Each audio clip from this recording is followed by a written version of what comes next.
복음이 율법을 만나다 제28조항은 다른 신의 이름으로 맹세하지 말라라고 하는 겁니다.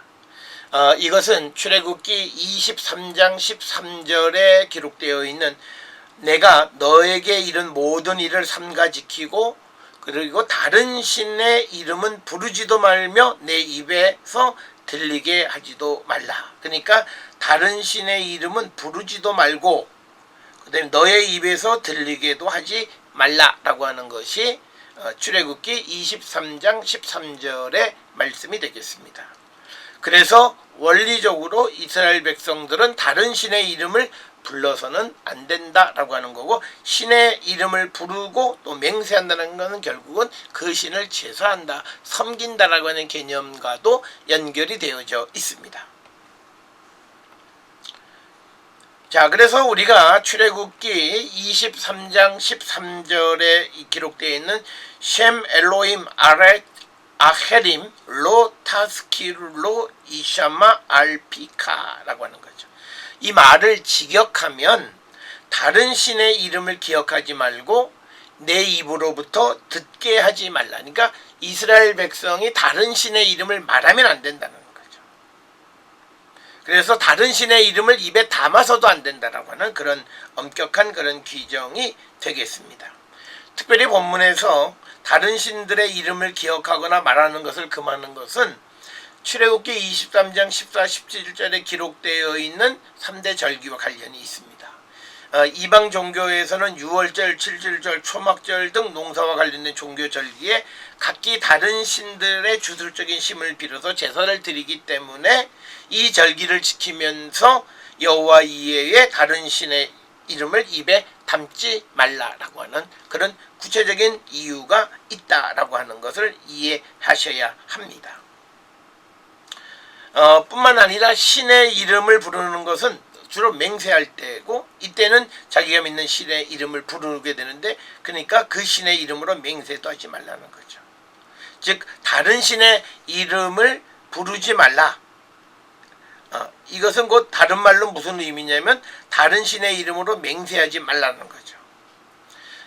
이것은 신명기 10장 20절에 여호와의 이름으로 맹세하라는 것의 부연적 설명이죠. 그것을 지키기 위해서는 다른 신의 이름을 부르거나 다른 신의 이름으로 맹세해서는 안 된다, 이렇게 규정이 되어 있다라고 하는 겁니다. 우리가 잘 알다시피 구약 성경에서 이름, 즉 쉔이라고 하는 것은 그것을 가진 사람 존재의 힘을 상징하는 겁니다.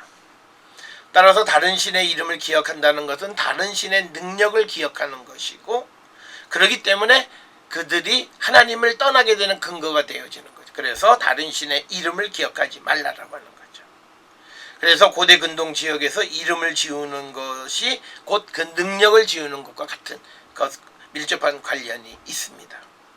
그래서 다른 신의 이름을 부르지 않거나 다른 신의 이름을 지워버리는 것 자체는 반란에 해당한다. 즉 다른 신의 이름을 기억하는 것은 여호와 앞에서는 여호와에 대한 반란과 같은 것이다 라고 하는 겁니다.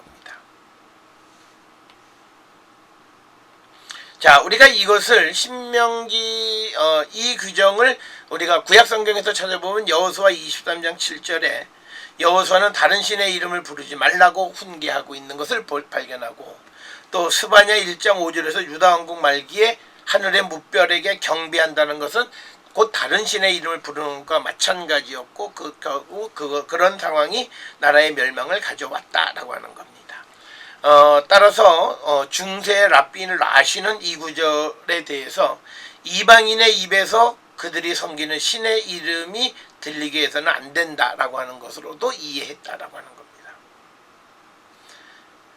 그러니까 이 말은 뭐냐면, 즉 이방인과 연합하지 말라라고 해석하는 거예요.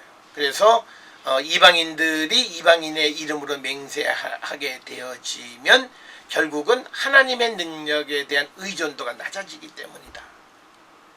그래서 어떤 우상 곁에서 나를 기다려라, 혹은 어떤 우상의 날에 나와 함께 서 있자, 이와 같은 말을 해서는 안 된다라고 하는. 그래서 다른 신의 이름으로 맹세하지 말라는 것은 곧 다른 신을 경배하지 말라는 것과도 같은 맥락의 말씀이라고 하는 것입니다. 그렇기 때문에 그 고대 이스라엘에서는 다른 신의 이름으로 그 맹세하거나 섬기는 것을 엄격하게 구별했다라고 하는, 금지했다라고 하는 것입니다.